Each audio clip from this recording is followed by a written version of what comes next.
You're listening to the Funkatronic Rex podcast, where a few self-proclaimed piratical nerds running a friendly local game store discuss the board, card, and tabletop gaming community they love and serve. In a world of sweaty meta gamers, we are the squeaky wheel. Here we are, episode 1 of the official Funkatronic Rex podcast. Very exciting. Very exciting. To anybody who's listening right now, thank you so much. I want to go around and introduce ourselves. My name is Court, and I proudly work here at Funkatronic Rex. I head up a lot of our event organization, campaign creation, community building, and kind of the media and outreach stuff. Then I'm going to pass it. We're going to save maybe the best for last. We're going to pass it to my right here. Boom. Hello, everybody. My name is Michael. Obviously, I am one of the employees here. I guess not obviously, since some of y'all might not be regulars. But yeah, my name is Michael. I'm an employee at Funkatronic Rex.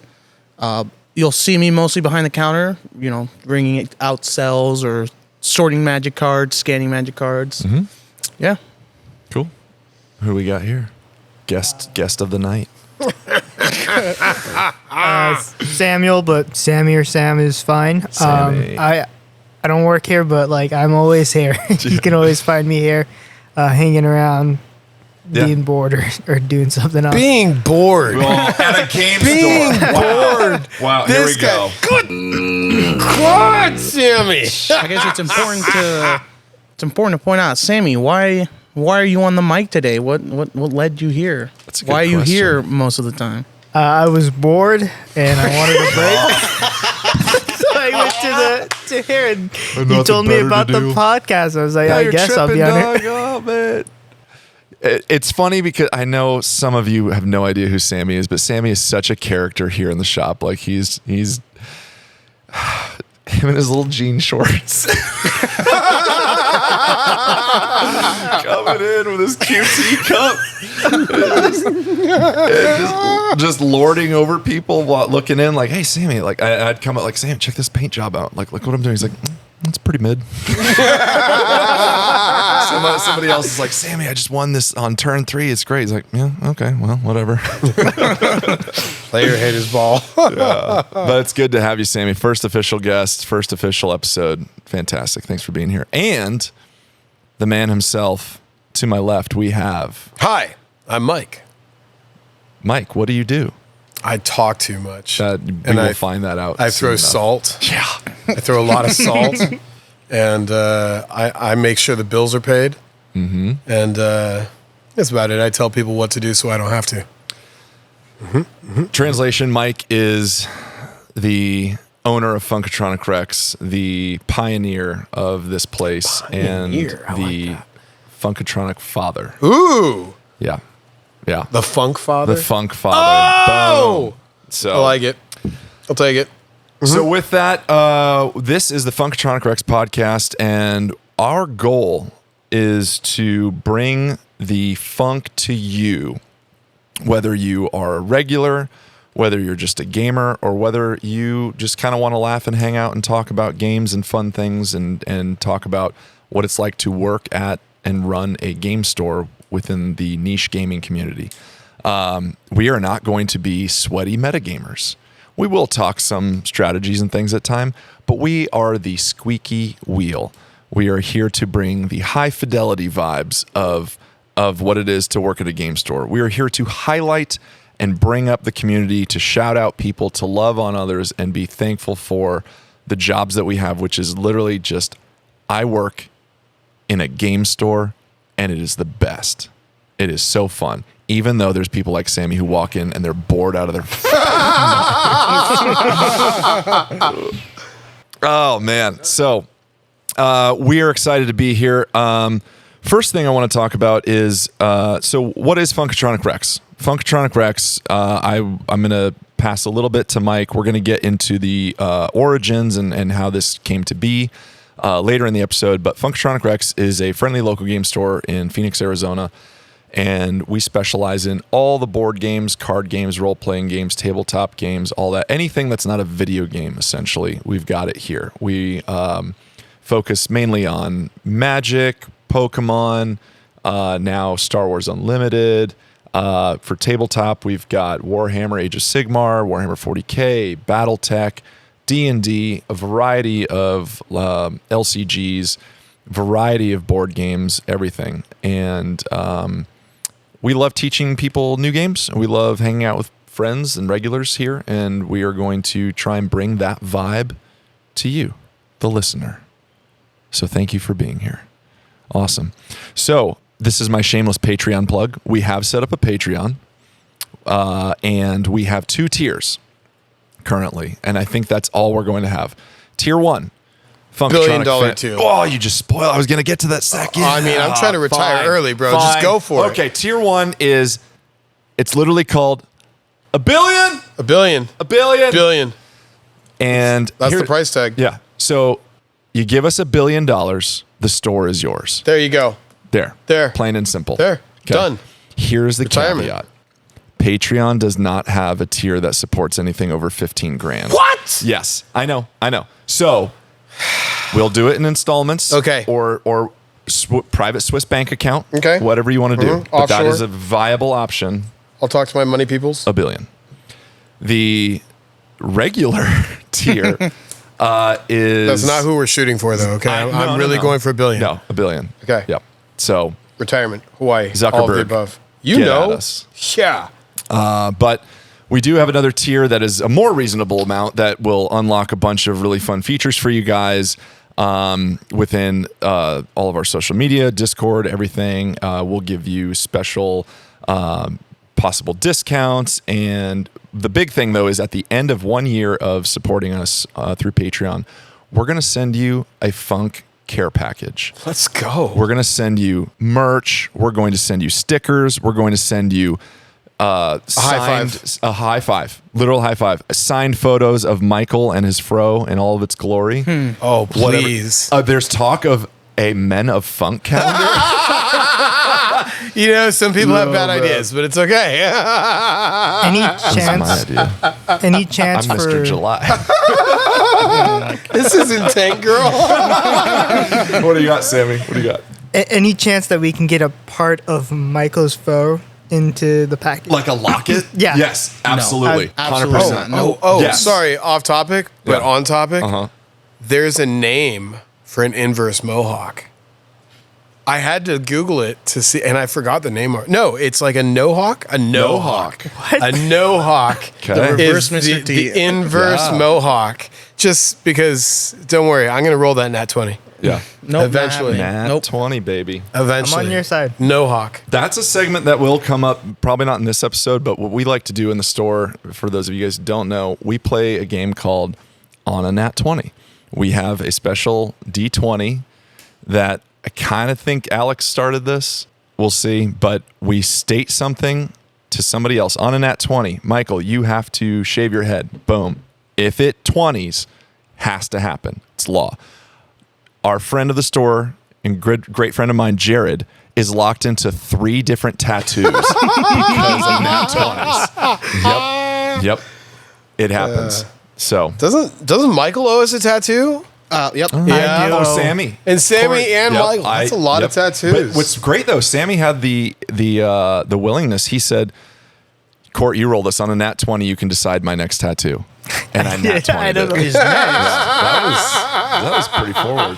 It's a bold choice, That was Cotton. good. Yeah. So, anyways, that's the funk. We're happy to be here.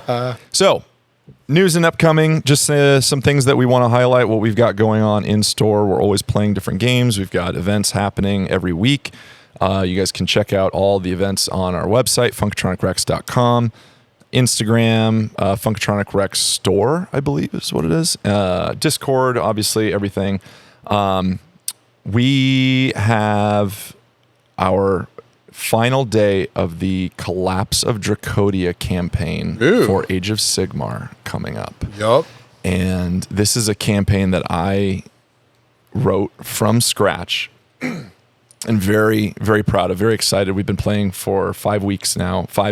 Well, it's been longer than that. It's every other weekend, but we've got a full map in store. And on Saturday, the March 23rd is going to be our campaign finale. So we've got 16 players. It's looking good. We're excited to see what happens. There's been a lot of chaos within the campaign, literal chaos and actual flavor chaos of Sigmar. So that's going to finish out, and we'll give you guys update on what happens lore-wise. Ooh, Lily's barking at somebody. She's doing her guard dog job. We're recording in store. I didn't mention that. We're recording, I was just going to say live. It's not live. In the belly of the beast in Funkatronic Rex. Yep. That's our mascot. Yep. What else? We've got our Age of Sigmar Store Championship. Age of Sigmar Store Championship coming up April 13th. It will be a 3-game, 1-day event. It's going to be a lot of fun. We don't tend to do a lot of tournaments here and grind, but we like to bust it out once a year or so. This is going to be a AOS Store Championship 2024. So stay tuned for that. And speaking of Store Championships, we had an unmatched Store Championship. Ooh, one of my favorite games. Unmatched, for those of you guys who don't know, is a phenomenal, very easy to get into, easy to play tabletop game where you pick one of your favorite heroes through literature, pop culture, history, whatever it is, and you move across the board and try and defeat the other hero. And we had, I think, like 10 people playing. Yeah, it was good. Yeah, you had a good group. Good. So the final two were Bigfoot, Larry playing Bigfoot against Sydney, who was playing Sherlock Holmes. Oh. And in the first two matchup. games, she's going to hate me for saying this. Sherlock Holmes has a partner in this game, Watson, of course. He died like turn 1 both games. Ooh. They just run and gun. Got him. But she ended up taking the lead and knocking out Bigfoot. And so she is the first ever Funkatronic Rex official unmatched store champion. Impressive. Impressive. Yeah. There you go. Now this was, I heard somebody had Bruce Lee at the table, no? Yeah. That was Very Ron. hard to find miniature, very hard to find expansion. Yeah. Ron was playing Bruce Lee. Fist of the Dragon wasn't enough. No. And Manny and I decided to dress up as our characters. I dressed up as Dracula, of course. That's no surprise there. But Manny dressed up as Little Red Riding Hood. It's a good full look. corset, full furs, the hood, all of it. It was rad. And so I felt like Ron needed a little boost, so I made him a name tag that just said Bruce Lee. And that was his outfit. But we've got pictures of all that stuff on our Instagram, so give that a follow. But yeah, that's what we've had going on in store for events and stuff that's coming up. Can I say something real quick? Please. Have you seen one of the new unmatched boxes that's coming out? There's Shakespeare? Yes. That is going to be awesome. It is William excited about Shakespeare that? and like 3 of his characters or something. Yeah. It's interesting. So yeah, Shakespeare. That's gonna be funny. What is he gonna do? Throw poems at you? I know, Not it's- poems, plays. Yeah, He was a sonnets. poet as well. Well, it's just, I don't know. It's very interesting. I think it's just gonna be hilarious because there is gonna be a table out there where it's like Bigfoot versus Bloody Mary versus William Shakespeare versus Bruce Lee. Yeah. Yeah. I saw it. I hate to say I thought it was a joke at first because April Fool's coming up, but I'm still probably going to buy it. Yeah. I'm probably still going to sell it to you. It's true. Okay, so hobby highlights. We're going to go into our segment called Hobby Highlight. I'm going to go around. I want to ask you guys, what are you working on? What's Mike? You are currently working, always kit bashing and things. Doing some new orc thing. Yeah, new orc stuff always. Don't worry about it. Don't worry about it. Mike Lots is of literally pieces. bending bits as we speak. But okay, yeah. I mean, he's going to snap or bend this bit across I'm not. the table. This is just a piece of. Look, if I break it, it's fine. It's just a piece of armor because they need to be up armored. They're orcs. They're Yeah. going to take hits. Yeah. You know. So we a little up armor here. Okay. The thing is supposed to look like it can't fly. Exactly. He gets it. Have you seen my other orc flyer? Sammy, what do you got? You've got a few armies. Are you painting stuff or what's going on? I'm doing Dark Angels mainly right now. I have gotten the Terminator box, and I want to start trying to paint out all of the Terminators. Did you get that big army box? Yeah. The like had like 3 squads and like command squad, Deathwing. Is that what they're called? Deathwing? Deathwing Assault. I'm seeing looking at the box. Yeah. No, it's a sick That's box. a cool box. Yeah. Mm-hmm. Yeah. I mean, it's Incredible good guys, box. but it's cool looking good guys. If you're gonna take good guys, take Terminators. Yeah. Yeah. Why not? Mm-hmm. Cool. Have you built them all yet? I've built them all. I have some primed. I ran out of primer, and I don't think you guys have Wraithbone. Or I would buy it. We're out. Ooh. We're out. Sorry. No, actually, that's a GW. They were out. They were out. That's true. Michael, what are you working on hobby wise? So I just recently came upon a bunch of very, very old Lizardman models from it was like a 2-player starter box for Warhammer Fantasy. I don't know what edition, just because there's a good chance I was probably like a little kid, so not doing that. So yeah, I was with the release of the Old World. I wanted to start a Lizardman army, obviously, because they're awesome, and I play Seraphon. But what I was gonna do is when the Seraphon came out, when their 3rd edition book came out, they got a huge range refresh. So my goal was any Seraphon models that I play in, obviously, Age of Sigmar are going to be any of the new sculpts. And like if it's something like a Stegodon who is still working off the old sculpt from Fantasy, sure, it'll do just because it's the most up-to-date. But for Age of Sigmar, I'm only playing the most up-to-date models.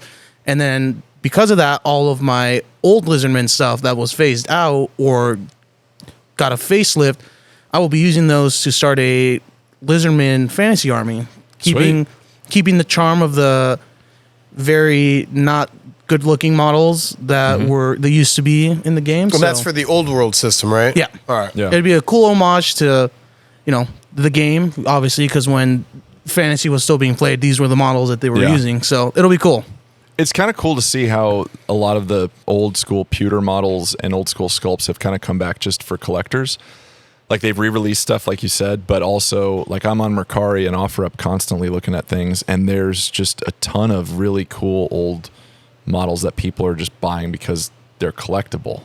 Yeah, obviously I had the Star Wars Warriors that were the most up to date up until the new ones, so they look a little better. But the ones I have now that were from the starter box are like straight up retro. Like I have never seen these in my life, and I didn't think I was ever gonna like see these in person. That's how old they were. So that's cool. I'm very excited. I get to live part of history that I was not even a part of. That's rad. Yeah, the joy on your. I might have broken it. Yes. Well, the joy on your face when you're talking about that is cool. Honestly, it's just more of a passion project. Like I said, instead of getting rid of all these old models that, they'll still work, they just look bad. Instead of getting rid of them, like, I would imagine some people did when the new ones came out, I wanted to keep them in my life, give them purpose. And again, they'll add to the charm that is bad sculpts in Warhammer Fantasy. Dig it. Yeah. Me personally, I've got... So I was doing a lot of commission work for a while. And sorry. That flew off. Sorry, I might have put out an eye. It flew off, yeah. I'm good at this. No, it went over there somewhere. Okay. It's okay. It was trash, but... Did you hit it? Sorry. No, you're good. So I was doing commission work for a while for a bunch of friends in the store, just painting up minis or different armies and terrain and stuff. And then I slowed down. I was like, I need to focus on the Necrons that I have, and I need to focus on... Now I'm going to start playing Lumineth Realm Lords, which is my first non-death army in AOS. I'll cue it for you.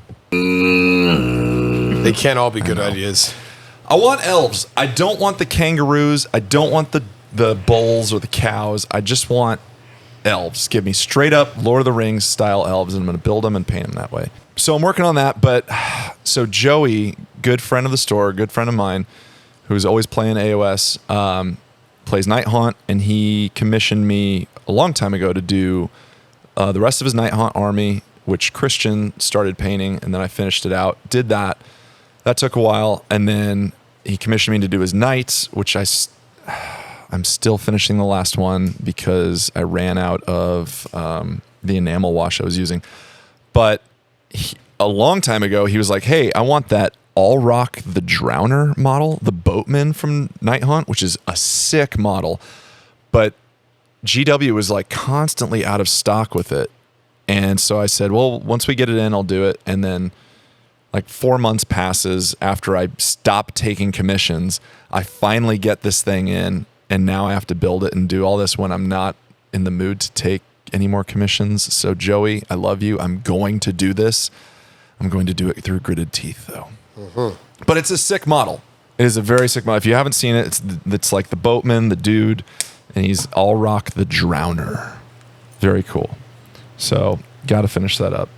I keep cutting things that I think I'm probably not wanting to cut, but then I realize it's okay. It's orc. It doesn't matter. Mm-hmm. So, Michael, Sammy, you're definitely a magic guy, but I know you don't work here. So we've got that need tutors the wind. Just in case you were wondering, Sammy likes to tutor the wind. Tutor the wind. Tutor the wind. Hashtag. I'm not going to do anything the whole game. Okay, nothing at all. Nothing to see here. Just land ramping, guys. Nothing This to is see. not true. Tutor, win. That's it. Enough said. There's some of the salt. Just a touch. Just a little bit. Just a touch. Just a little bit. A little seasoning. Just flavoring for your meal. But here in the store, we've got a case full of custom magic decks that we make in store. And by we, I really just mean Michael and Alex. And Mike, you kind of throw the ideas out there too, right? I have lots of great ideas. And also lots of bad ones. I have lots of bad ideas. Yeah. But I make my bad ideas better than my great ideas. So. Yeah. Go figure that out. Yeah, that works out. Because Renfield, we're getting there. Renfield. Renfield was the case deck that Mike. No, the Renfield was just my deck that I wanted to make good out of nowhere, and it got really good out of nowhere. Sorry. Good. Mike was an audio engineer, and I feel like I'm like babysitting him in this. Like, you need to be on Access. No, I'm just very lazy about. Yeah, I know. I'm trying to work here, people. This is art. Okay, this is some kind of screen door for my airship. Oh my goodness. Sounds like a great orc idea. But we've got a case full of custom magic decks, and I want to do a segment called "What's in the Case." So here it is. Michael, what's in the case? Give me a highlight of a deck that you've been working on or want to showcase a little bit. So this one, it was funny because it was a deck, and then I made a bunch of tweaks to it, and I ended up cutting like 30, 40 cards from it. So it pretty much became a whole new deck after. But this is Anim Pakal, which is one of the new chicks from Magic the Gathering. She came out in Lost Caverns of Ixalan. I don't have what the card says right in front of me to read you the card, but it pretty much says whenever you attack, you make gnomes that are also attacking equal to her power. Whenever you attack with one or more non-gnome creatures, you put a 1/1 counter on her, and you make tapped and attacking gnome 1/1 gnome soldier tokens equal to her power. So it goes wide real fast. Yep. Tribal, but you're not playing gnomes. It's actually just not gnome tribal. It's you play everything you can gnomes because then as long as something that isn't a gnome attacks and she's on the board, she's triggering. Yeah. She gets bigger. You make more gnomes that are swinging with. Okay. Yeah, so she's only a 3-drop. She's in Boros, so it's not the color combo that I normally go for. Like most of the time, if it doesn't have blue, I want nothing to do with it. Yeah. And realistically, Boros is probably on the super opposite end of where I like to build decks. So it's a bit of a challenge, but I found it fun. She goes wide super fast. You start pumping these gnomes up, and if Magic was real and you were fighting this lady, it would be funny that mid-fight she'd like gets down, builds something, and like throws it at you, and it just starts running, and you'd be like, what's going on? What? That's cool. So yeah, she's cool, and like. Yeah, it's Boros. Like, again, I didn't think I was going to like this deck, but... It's a good deck. It goes wide real fast. Goes wide, pump up all your tokens and swing for the win, keeping it nice and traditional. What are we calling it? Because we usually have fun names for each of these. Like, Belisarius Call was... You used to call me on my cell phone. You used to call me on my cell phone. Yeah. So, sadly, I think this one is just called Boros Attack. Oh, my God. So, Mm-hmm. Yep, I will take the personal blame for that one. You're missing Quinn for the naming convention. Yes. Yeah. Quinn, we miss you. We love you. Come back. Come back. Quinn was a fantastic staff member here before my time, and now he's a pilot. Right? Yeah. Yeah. And he and I have a deal that needs to be fulfilled. I said, get your pilot's license and let me jump out of your airplane because I'm a licensed skydiver. So, and he hasn't phoned up yet. I got to reconnect. I don't think he's there yet. Oh, really? Oh, okay. Like, I know he's been flying for sure. Like, I don't think he's ready to, like, be a licensed pilot. Look, I don't need to skydivers. land. I just need him to open the door and let me get out. That's it. Like, I don't care if... Just get in the air. Just get in the air, open the door, and we're good. That's it. He might have forgotten, too, so I'll make sure to remind him next time I talk with him. All right, please. But yeah, Anim Pakal. Very cool. Dig it. Well, speaking of magic, we're going to move into the new segment of Hot Pulls. Woo! Heat. Hot Pulls. So this is, we're going to chat about, we're always cracking packs here. Whether it's Magic, Lorcana, now Star Wars Unlimited. It's not a I don't want to problem. say Pokemon, but kind of Pokemon. Alex has the problem. Alex has. It's not a problem. It's a fun hobby. Yeah. Look at it like that. It's a problem. What the? But as Alex says, and you guys will find this out later when he jumps on, spend money, get good. Spend money, get good. So buy some packs, pull some cards, and let's play. I don't know if we mentioned, but Alex is another one of the wonderful people who work here. Yeah. Yeah, that's true. We'll get into our store lore of like who is what, who is your daddy and what does he do. But yeah, there's four of us. Mike, myself, Michael, and Alex. And we have Sammy. But hot pulls. So we're always excited to see people crack packs and see what they pull, if anything is cool or hot and whatnot. We had a great moment this past week where Andrew, great friend of mine, he's in my Lord of the Rings fellowship. We play every other Saturday. Lord of the He's a Rings card regular game. here at the store? Just awesome. He's the Rat King. We call him the Rat King because he plays Skaven and he has like 3 different rat decks for Magic. We were cracking Fallout collector boosters, and I was behind the counter, and I heard the room like erupt a little bit, and then he pulled out the card, and it was One of the bobbleheads. Yeah, it One was a of the Charisma bobbleheads. bobblehead. Charisma bobblehead.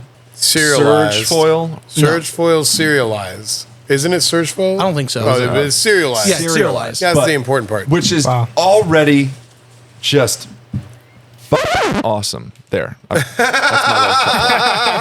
little yeah. It's so cool. But the number he pulled, Sammy, what number did Andrew pull? I don't know. Take a guess. You don't know? I can't. You Did really you haven't really heard know the the story? No, You didn't hear the story? For real? no, I have not. All right, Take a guess. Take a guess. What number? 1 through 500. Yeah. Okay. There's 500 serialized of the, what was the Charisma bobblehead? Yeah, Charisma bobblehead. Charisma. And So what Sammy, numbers for would real, you want? Sammy, money number. Yeah. It's one of the good ones. Either. I don't. You can say it. can't. Come on, I say it. can't Say it. say. Say it. Try it. Try it. What? There's like 3 or 4 numbers you would want. What? Obviously. 69 going from Okay, the there's number one. up, like lowest to highest. Right, you're not and even then- going to start with number 1. He doesn't even want number 1 of 500. No, I don't. 69 is cooler. 69 is much better, in my opinion. If he got a negative number, that would be that Negative number. would be insane. Oh, I'm never going to get that sense inside of my brain. Or number 420 to me would be. He got number 420. He got number 420. That is incredible. And it's the Charisma bobblehead, which means it's the Riz. It's the wrist. He pulled the 420 He Riz. pulled the 420 Rizzler. Oh, shit. He has become the official Rizzler. Yep. Yeah, he is the Rizzler for sure. And to be honest, I brought this up. This is a side tangent, but which all tangents are side stuff. But Andrew is the Rizzler. He is. We will be out at like the yard hanging out on Friday night or something, and he hasn't even walked in yet, and there's a girl on like his side, like on almost on his arm.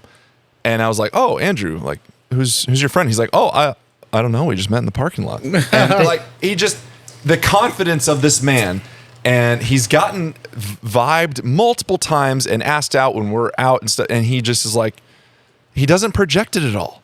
Yeah. He's the Rizzler. Not trying. He's not trying. It's insane. He's walking and talking to this person like he's been dating them for years. It's like, what? I know. And then he's like, oh, sorry, I'm Andrew. What's your name?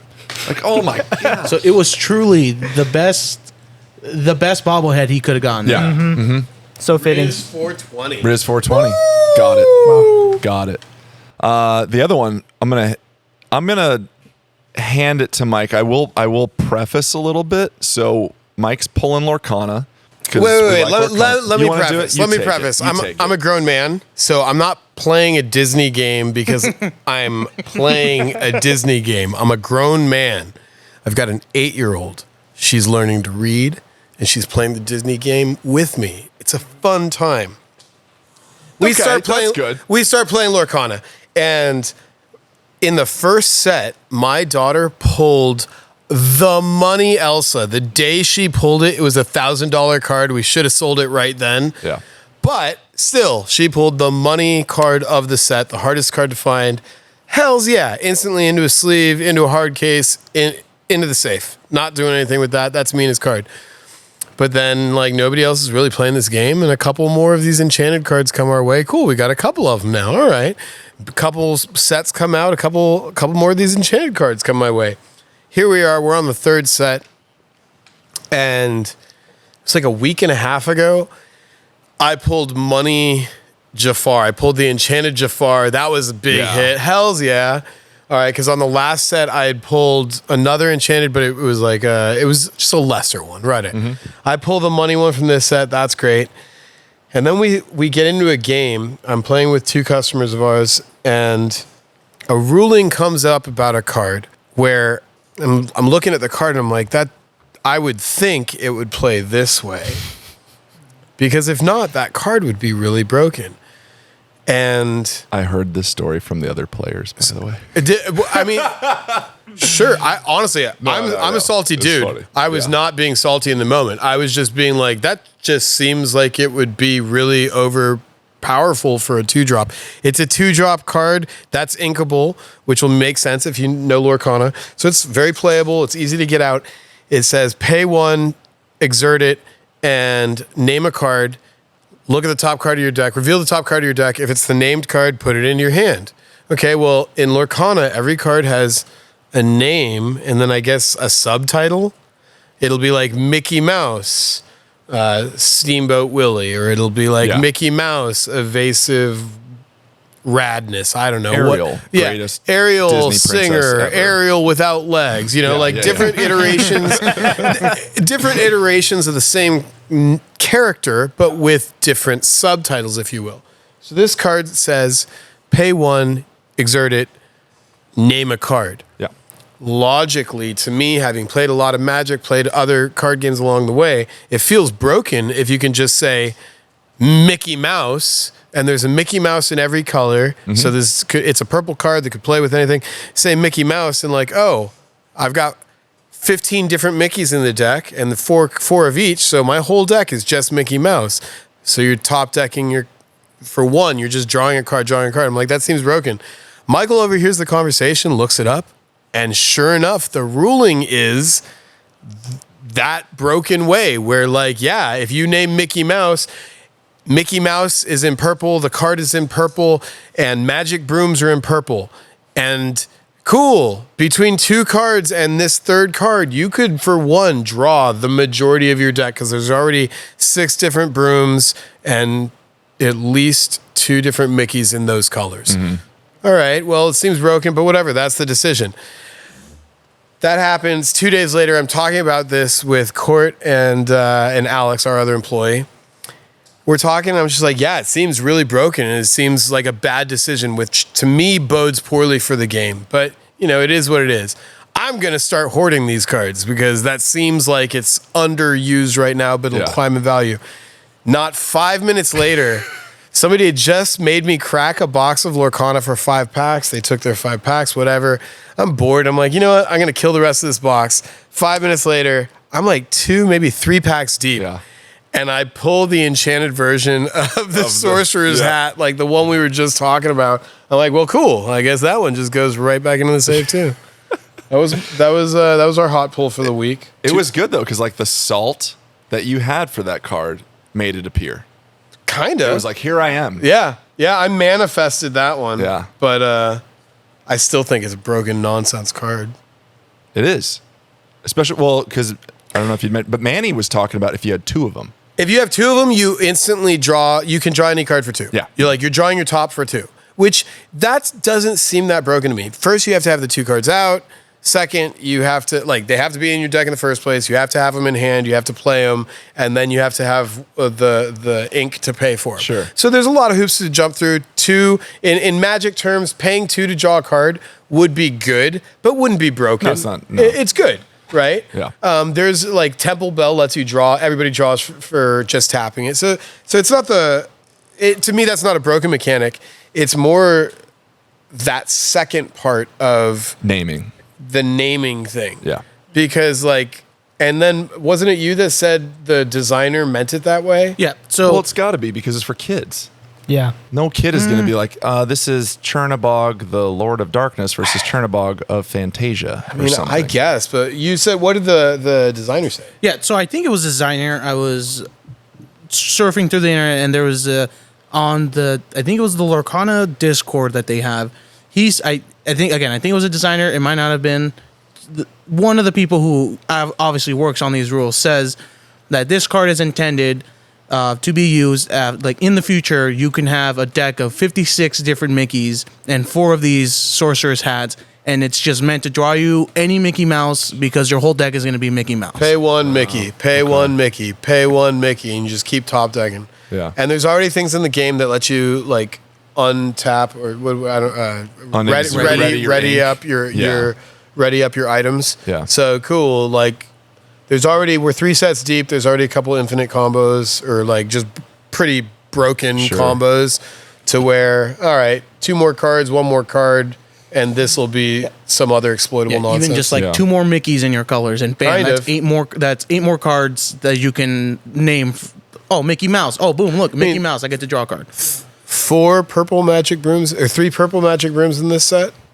Oh, right? wow, yeah. Because there was 1 purple in the last set, there was 1 purple in the first set, there was 1 silver in the last set, and there was 3 purple brooms in this set. There's the purple sorcerer Mickey. I think that's the only purple Mickey right now. But just between Mickey and magic brooms, there's 7 targets. Oh, there's another 2 Mickeys in silver.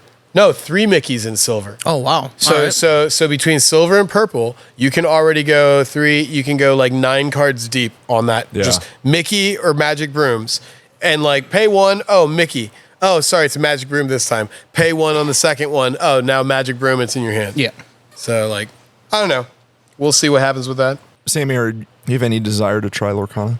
I have 2 nephews, and I would love for them to eventually get into Lorcana. They're just too young at the moment, and they live too far away to keep bringing them down here, unfortunately. Okay. As much as I would like them to come down and learn Lorcana. Yeah. Have you played it all? I have played a little bit, and I think it's a really good game for kids. Yeah. Right. Yeah. Mm-hmm. Simple magic. Simple magic. So we're going to get into store lore. Store lore is one of our bigger topics here, just talking about the stories, the origins of inside jokes, whatever it is, funny things that happen in the shop. But today for episode 1, I want to get into, Mike, how Funkatronic Rex came to be. Well, The genesis of the funk. I was living in Los Angeles. I was rounding out a different career, and I was playing softball one summer. What year is this? Michael, take a guess. It was, I don't know, yesteryear. I don't know, 2010, I think I broke my leg. Okay. So, yeah, that sounds about right. Broke my leg. I was laid up on crutches. And I turn on Xbox and oh, look, there's a Magic the Gathering video game. I remember this game when I was in high school. This was cool. And I start playing Magic the Gathering on Xbox. And like, lo and behold, this is still entertaining. This is a fun game. And my roommate and I are into it. And let's go find some physical cards. And we Googled, where do you find Magic cards? And lo and behold, this whole new business model was presented to me that I didn't know existed in a game store. When I was in high school, there was no game store. There was a comic book store that happened to sell some nerd games that nobody else did. Yeah. And so we'd buy Magic cards from All About Books and Comics, and we'd play on the stoop, and that was what it was. No place had play space for you. No place had all the games. A lot changed in like 15 years, and lo and behold, there was a lot of places in LA that were following this business model of we sell games that aren't video games. Cool. We go to a couple stores and like, okay, this is cool. I like that this business model exists, but it's really clear to me that you guys don't know how to do customer service and or retail sales properly. You know, like, yeah, you have the stuff that I want, but you don't know how to actually sell stuff. And I went into a couple more stores and had the same experience. And then I found a store that I really liked. Emerald Knights Comics and Games in Burbank, California, are good friends of ours, and they're rad. They do everything we do plus comic books, and they do it right. They present a friendly experience, a safe, welcoming, everybody's cool to play, any level of play. We have all the cool stuff. We have all the organized play, and we do it all with a smile because we understand that this is the place you want to be when you're not at work or at home. And I cooked on that idea. I became a big supporter and like fan of the store. I was there 3 times a week drafting or playing a standard, and just started picking their brains. And after a couple of years, I realized like I need to do something else, and this seems like something I could do. I had a plan in the works to move out of LA, and I was going to be moving out of LA with some money, and I needed a new career path. So I figured I can do this. Let's start a game store. I moved back to Phoenix because I'm from here, and it took me a little longer to open than I would have liked, but life happens, you know. Had a lady, had some kids, stalled on a game store. But now, what was it? 2017 we opened and figured it out. We're figuring it out as we go along, and we've been figuring it out for 7 years, and we're okay. Yeah. We've got some friends, and we're still here. Yeah. A pandemic later, we're still here, guys. Yeah. So we're doing something right. Yeah. And as somebody who started out as a customer, you've definitely done things right, because this place, to those who know, friends of the shop, Funk family, this place is special. It really is, to the point where I have a tattoo on my arm of the Funk logo with a banner underneath that says Funkatronic Family, and a special little secret kind of thing within the tattoo. But this place is special. It's rad. It brings a lot of joy to people. It brings joy to myself. And 7 years later, it's pretty phenomenal. It's pretty cool. So just going around, Sammy, how did you get introduced to the store? So one day I was at school enjoying the very dry chicken sandwiches they have.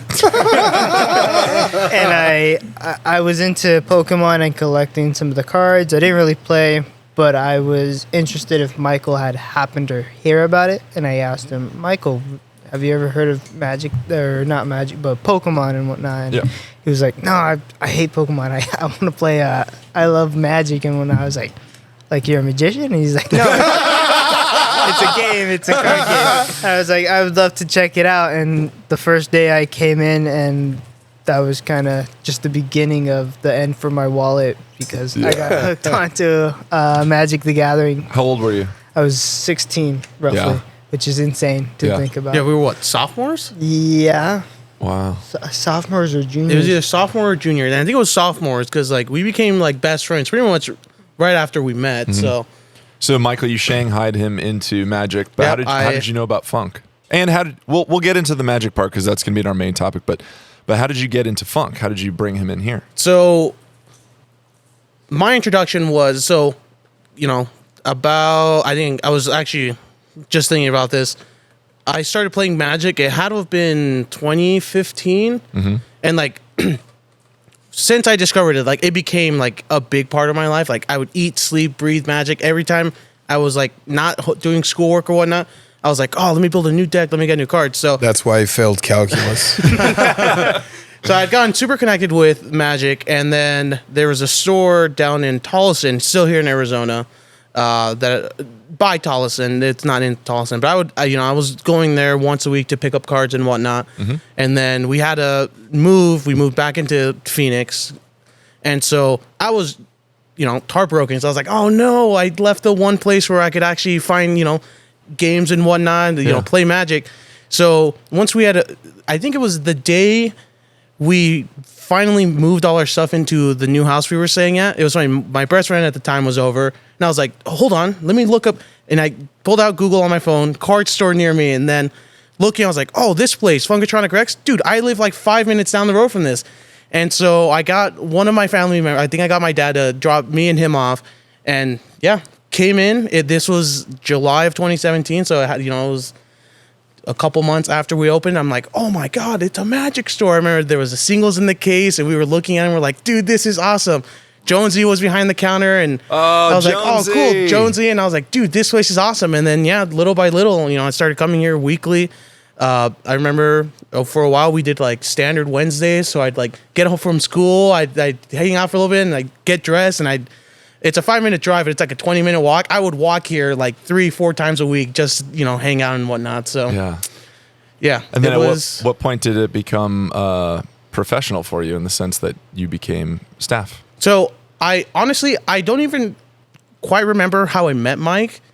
All I know is that eventually I was like helping, sorting cards, and like, oh, there's a Magic release, and we opened a bunch of packs. I was helping him put all the cards away and whatnot. And so then, built up the trust and the connection, again, from the point where I started sorting cards to like actually working, Mike became one of my best friends. And then for my 18th birthday, his gift to me was finally like working here. And I remember like pretty much from the start, I was like, dude, when I can start working, I'm going to work here, and I'm going to make sure I work here. So yeah. That's awesome. My 18th birthday present was a job here at Funkatronic Rex. Indentured servitude. Yep. What about you, Court? Grew up here. It's interesting. I was thinking about it. Like, I don't remember the first time I came in. I remember the first few times, and I think Alex was one of the first dudes I interacted with. And I know, Mike, you and I had talked a bunch before. Alex was behind the counter, and he kind of became known as like the Tau guy from me, because he was actually playing at that time and whatnot. And like, I think I gave him Tau bits, and I knew he was like playing KO, I think, as well, Carriage on Overlords. So I gave him like a pin that I had randomly got of KO. And so he and I just kind of, it was just, he's the nice guy at the friendly local game store, and it was cool because everybody else there's a jerk. Just and I just realized you were working. I was working up there, up the street, but my friend Daniel, he was like, "Hey, did you know there's a game store down on Northern?" I said, "No." He's like, "You need to go check it out." That's what it was. He hipped me to the idea that you guys were here. And so I came in and was like, yes, this is unlike any game store I've ever been to. And then COVID hit, obviously, and careers changed and everything. Life really changed. But then started coming back when you guys were doing the Age of Sigmar campaign, the first one that I was part of and just playing. And it was like once a month. It was not every other weekend. It was once a month you would play. And it was really fun because I got to meet Joey. I got to meet, I don't know if Garrett was in that, but I got to meet all the great friends. And then I think it was like Christmas that year. You guys needed a little bit of help just on like Black Friday and stuff, I think it was. And so I was like, well, hey, why don't we make like custom decals, Black Friday stickers? Hey, well, why don't we make like a calendar?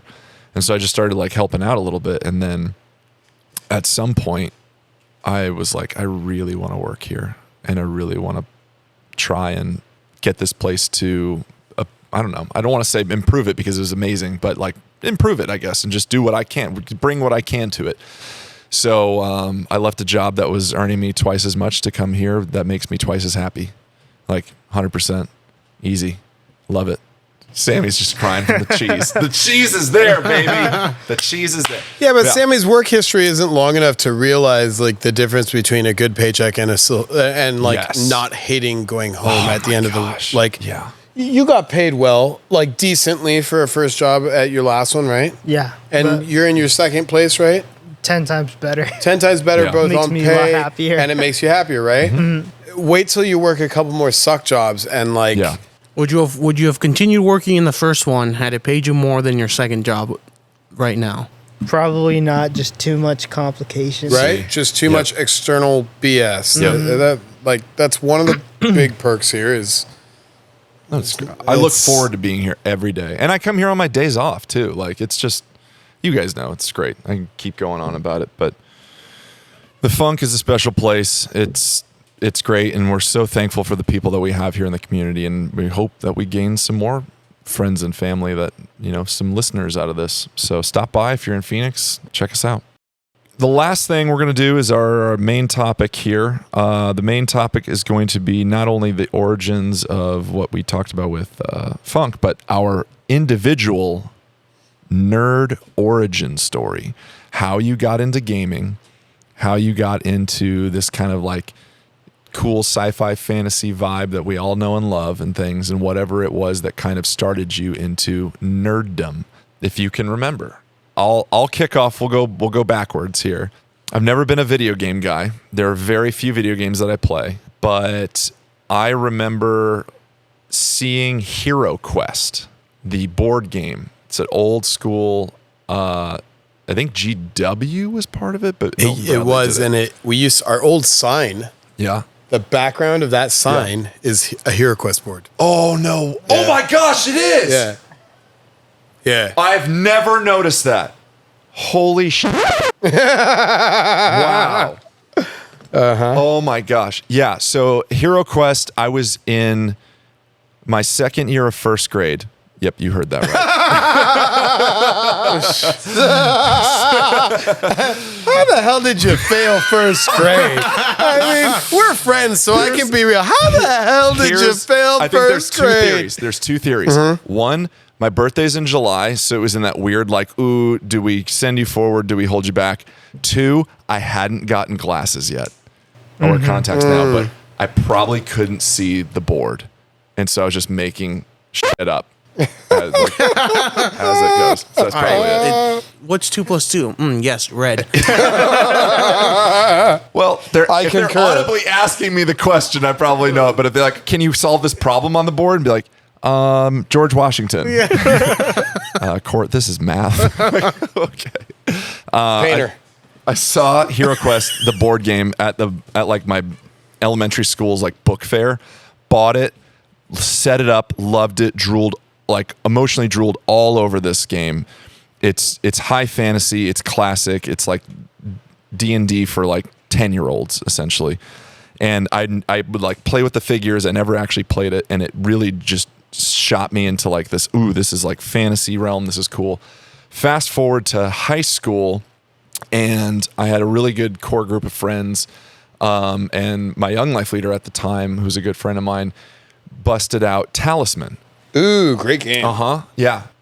Talisman. And that was fun. We had a lot of fun. Like, again, high fantasy style game, very accessible, easy, fun. That was good. And then I think around a little bit later, the big one for me was Fantasy Flight's Warhammer Invasion, the card game, which, Michael, you've played. I got you into that. That came out. Oh my, no, fucking. I totally, because how would I know what Warhammer Invasion is without knowing Warhammer?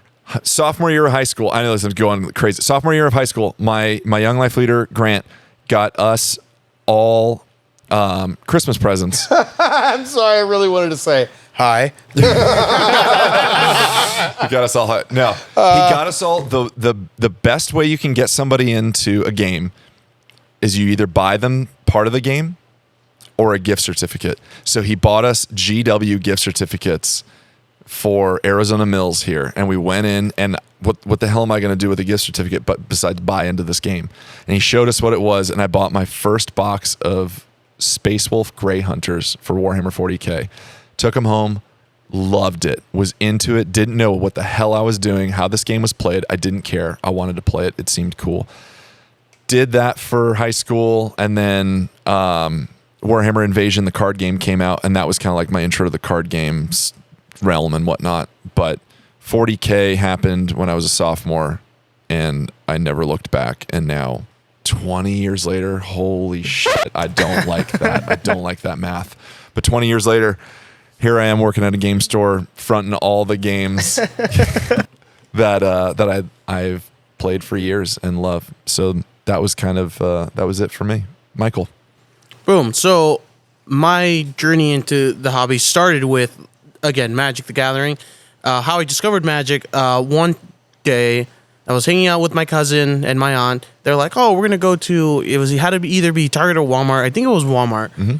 But cool, we go into Walmart. They were looking for, who knows what. I didn't care. I was just there because I was like, yeah, it's Walmart. So I'm standing there. I'm like, all right, cool. Well, now I'm kind of bored. I'm going to go look at the cards because, at the time, like, oh, Pokemon. And, like, you'd walk by the card section and, like, it just looked cool. Whether it was Yu-Gi-Oh! Or Pokemon, like, the box arts were cool and whatnot. So I'm sitting there. I'm looking. I'm like, oh, cool. Pokemon, Yu-Gi-Oh! What? Magic the Gathering. Ooh, I've never heard of this game. This is interesting. So sat there, looked at all the cards. We left. And I'm like, oh, I'm going to check this out. Watched, like, a intro how to play Magic the Gathering video. I'm like, oh, wow, I can get down with this. So I remember for a week straight, I would rewatch that same video. I would make sure I'd have everything. I'm like, all right, cool. I know how to play. And then I talked with my dad, and he's like, yeah, I'll go buy you your first box of cards. So my first purchase was the M15 Deck Builders Toolkits. Back when they had Deck Builders Toolkits. It was, dude, you had your pack of cards, and then you had like 4 packs. It was awesome. I remember got home, built my first deck. I taught my little brother how to play that night, and like I remember our first game, we're just sitting on the carpet. We're just drawing, oh, look, a creature. We're going to cast this creature. And no one swung. We pretty much drew our decks. We had all the creatures. And I was like, all right, you know what? I'm just going to swing with everything. I convinced them that I win. And like, boom, done. Isn't there such a like beautiful sentiment to back in the day? And I hope like we can recapture that too, because now it's just like I tap this and do that. Here's Thassa and I win. Like, the art, man. Like, yeah. Oh. Yeah, I was like, dude, this is awesome. I remember, man, the nostalgia of just thinking back to these videos of like, oh, this is how you play, and then just looking at the old art. I remember one of the first like Magic related videos I watched was, I think it was from the YouTube channel Vice, how they normally do news documentaries. They had one on Magic, and I remember I watched, I'm like, wow, this is awesome. They were going over like the tournament players and like Magic, and like I still visit that video once in a while just to like remind me of like when it was back when Magic was my everything. So M15. Thank you for the baller set. Sure. Innistrad for me. It was Innistrad. Give me vampires, zombies, werewolves, ghosts. I'm in. Done. Throwing on Valdrain. Everybody hated it, but that was it for you. That I loved. Sweet. That one, and I loved Oko. The Oko incident. Man, store lore for another time. Incredible. Right. But then Warhammer, just again, I started working here. Towards my 18th birthday, I'm like, oh wow, I'm gonna actually start getting paid. I'm gonna, start making money. I can buy my own stuff. And then I was like, all right, well, what's the next thing? I'd already seen Warhammer at the table. I'm like, oh wow, this is cool. So I remember I talked with Christian. He's like, all right, what sounds cool? Went over all of them as soon as he said, futuristic super soldiers with guns and like they're awesome. Like I want those guys. Space Marines. And then Space Marines, and my favorite color was blue. So I was like, all right, they're called the Ultramarines. So there you go. And then little did I know that they would have such lore that I really, inducing love. properties. Yeah. Right on, Sammy. Origin story of the nerddom. So it all started. If you guys are hearing rattling, Mike has just poured out a ton of bits on the table. Bunch of cool orc bits. There it is. It all started when I was very young and impressionable, and I watched cartoons, and I fell in love with Pokemon. And We're not investing in Bitcoin in 2008. And I don't even know when I got into Pokemon. I just knew I always loved it from childhood. Yeah. And I had always played all the video games, and I was getting into I wanted to get into the card game, and that's when, like I said before, I was at lunch eating dry chicken sandwiches with like the mayo on the bread. Oh yeah, it's like soaked into the bread. Yeah, it's not They were even bad, but like, man, I would to have one more high school lunch meal, man. I would kill for one more day.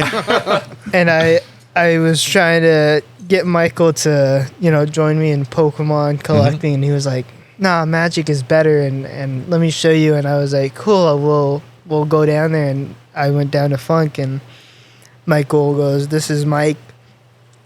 Mike, this is Sam." God. And The beginning of the and end. you're Dude, that will getting live in into infamy. like Magic the Gathering, and Michael Yeah. like slammed out like 5 of the starter decks and whatnot that were free for like new players, and he was like, "Pick one." I was like, Just like that. Just like, pick one, fool. and that's how I got hooked into it. But I switched over to 40K because I was bored, and I came down to the shop to spend the day with Michael a little bit and hang out, and I saw Mike forcing Michael to play Warhammer with him and destroying him in the game he didn't understand, and I was like, "That looks really cool," and Michael was like, "It is really cool," and that's how I got into 40K and eventually into AOS. Good old learn to play with Mike. What was Yep. your first 40K army? So Space Wolves, me. it was Ultramarines. originally gonna be orcs, but at the time I was broke and I didn't have a job, Yeah. and I looked up what was the most like cheapest army, Mm-hmm. and orcs happened to be the most expensive of the armies. If you're Oh. not kit bashing, I had no clue what kit bashing was. Sure. And so I didn't want to do it, so I just jumped into Space Marines pretty much. But I think it was Space Wolves. But Hell yeah. Eventually I moved on Yeah. to, I wanted to do Sharks because they came out with Horus Heresy, the cool lightning Doing the claws, Carcharodons. and Terminators, right? Mm-hmm. And I was like, let me get the shark dude Tiberus because he sounds so cool. The red wave, what? Yeah. Yeah. So amazing. And I got him, and he was the tiniest little fella ever. Oh The my biggest god! Terminator in lore was smaller than a normal Terminator. I really don't know what model you're talking about. I think I have a photo I can find and show Is you. this but- for Space Marines? Yeah, Yeah. he was a Forge World like character, Tiberius.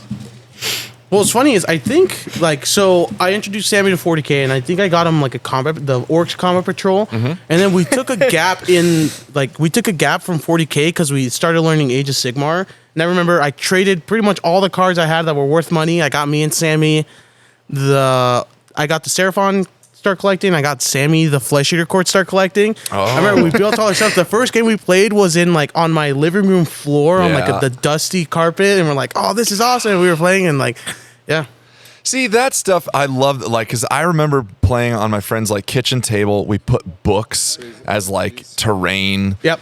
And this is like 3rd edition. Like Then we used to shoot. Like this Pringle can is the tower. Oh man, like yeah. The The disenchantment that we have now, I think, for these beautiful games. Like, I think we need to, like you said, remind yourself. Yeah, considering like Magic was the first game, like it was the gateway game that got me into all this, and it's sad for me to think, man, I don't really, Magic just doesn't hit how it used to. So Yeah.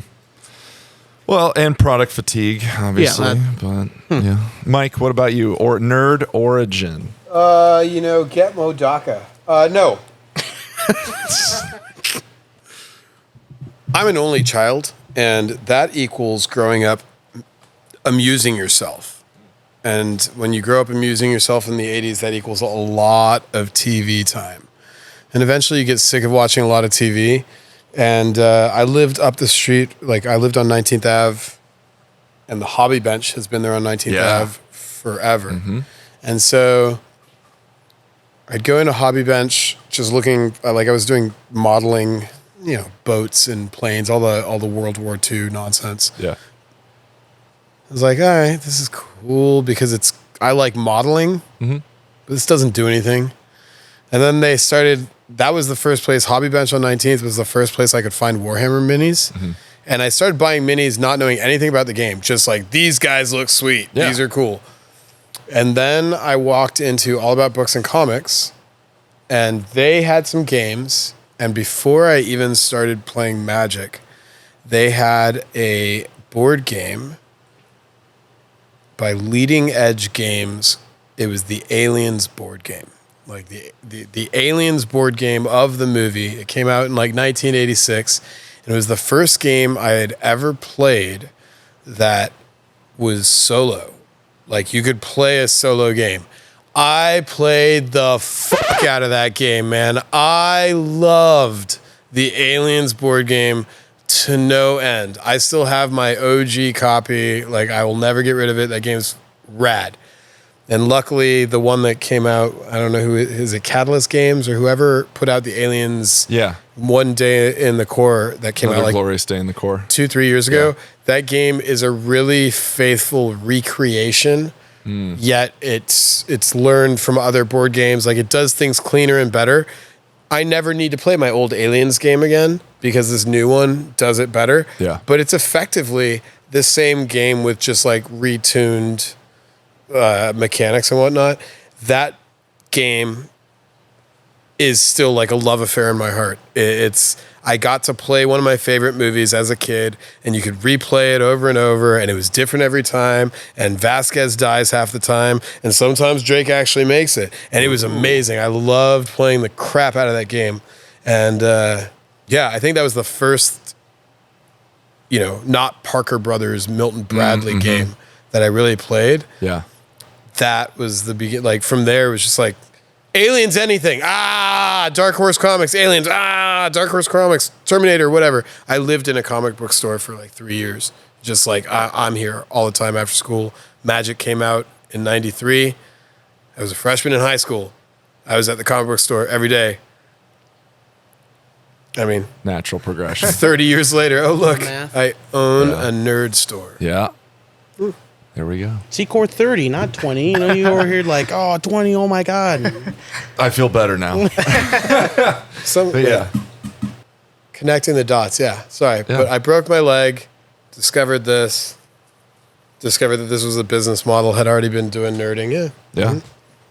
Yeah. Well, those are our origins and the origins of the funk. Lastly, we've got a few Q&As here. We ask you guys, please send in questions through Discord, Instagram, Facebook, whatever social media. You can email us at shop@funkatronicrex.com. Just say hello. Ask us some questions, whatever you got. But I've got two here. One super fast. We've been asked, what is your zodiac sign? Sammy, what's your zodiac sign? I am Virgo.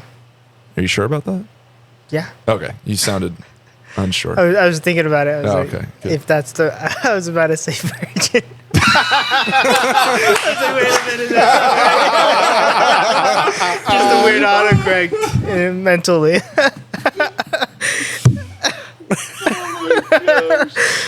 Just being honest. Michael, please answer the questions. Is that the one where like... Virgo. We're we're the same. We're the same because I'm also You're September, Virgo? baby. Yeah. Okay. All right. I'm Cancer. Why does anybody want to know? It's a question. It's been asked. You have cancer? David Fincher. David Fincher? You asked my zodiac sign. It's an amazing movie, know. and it is one of my favorite directors of There you all go. time. No, you're April. What is I April? am. April 9th. Well, What is April's it? Probably 2 ways. Ariel? Why'd you just tell everybody my birthday? I don't want everybody knowing my birthday. God, Up, it's coming. don't tell all these people. Eventually, we'll have to leak your address on it. I don't want that. Man. And then what was our other one here? Oh, what is your favorite trilogy and why is it Lord of the Rings? Yeah. Who is your daddy and what does he do? Yes. So the question actually is, does everyone agree that Lord of the Rings is the best trilogy? No.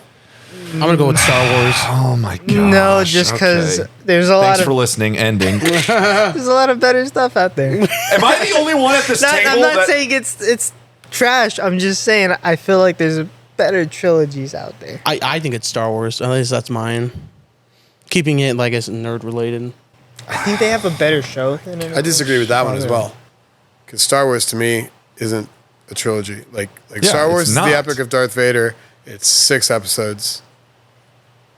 That's Star Wars. Okay, so what is Lord of the Rings is 3 movies. Yeah, 3 It's books. a good 3 trilogy. movies. It's a good trilogy. What is it though? I don't know. For you.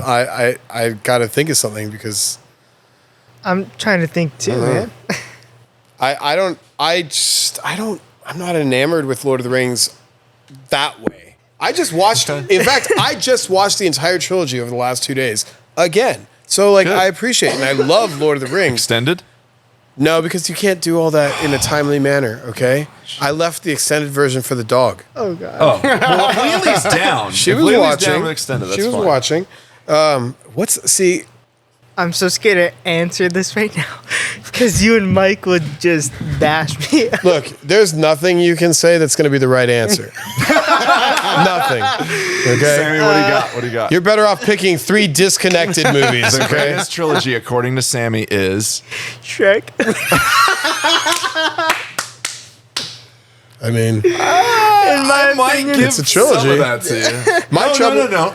Is there a Aren't Shrek there 4? There's not right currently. As of to date, no. Yeah, but sure. same, There's a same with The planned Matrix. one for And The 4. Matrix I Okay. still consider a trilogy and is in the running for me. Yeah, okay.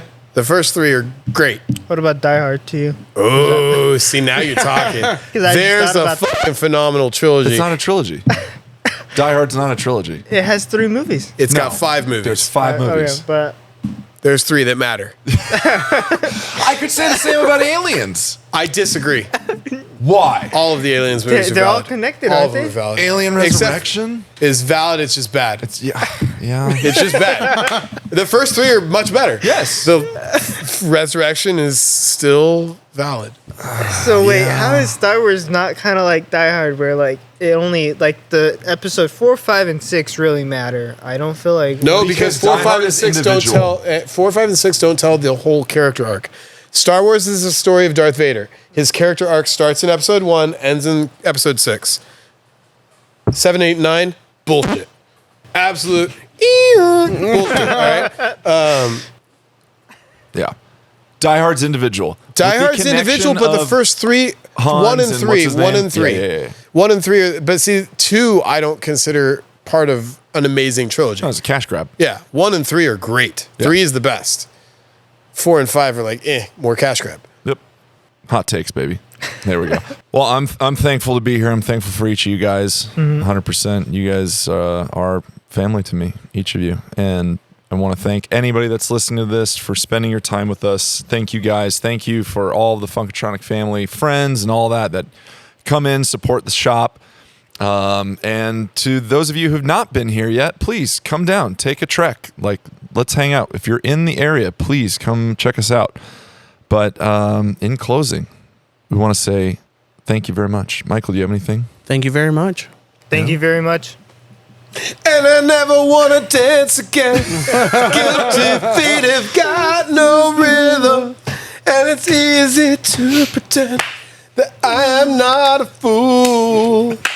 Should have known better than to cheat. Huh? No? Classic. Anyways, thank you for listening to the Funkatronic Rex podcast. You can find more of the funk at funkatronicrex.com, Facebook, Instagram, and Discord. If you like to support the funk and the shop, please join us on Patreon and become a patron of the funk. If you're in the Phoenix area, please swing by and come check us out. We'd love to meet you and get a game in. You can also reach us by sending an email to shop@funkatronicrex.com. Stay up, stay true, and don't forget, stay funky. Episode Oh, man. You know what? To be for the pilot episode, I feel like if it's a little longer than all the other ones, that's fine.